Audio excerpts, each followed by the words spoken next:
Spoken word poetry always has a powerful purpose. It allows people to express their raw emotions and let people know what they're thinking. I've seen a few, but when I saw that one, I was fascinated. That one video that Shira Grabelsky was referring to is a poem called Rigged Game. It was written and performed by Garity from Button Poetry.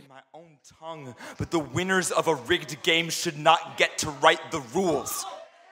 The poem revolves around students who have Spanish as a first language and are being forced to learn English in the school system. That is where Shira became inspired.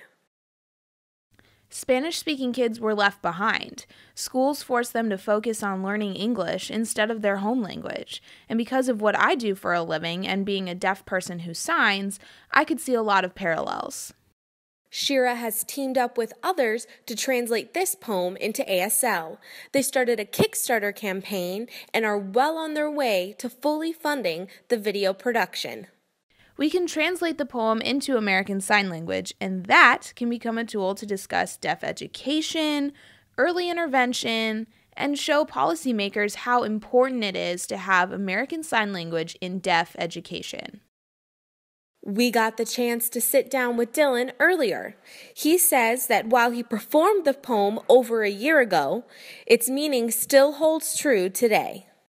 It's really cool seeing kind of an entirely different community with some of the same concerns about language and about education, and really parallel concerns to what the piece talks about, being so inspired by it too, which is something I would have never expected.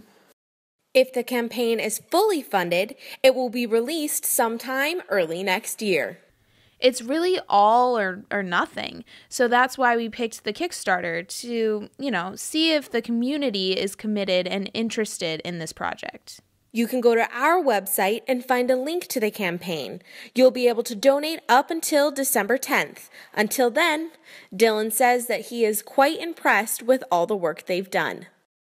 I was interested when I heard about it, but I honestly didn't necessarily know where it was going to go or if it was going to really go somewhere. And so seeing what they've done so far is really cool.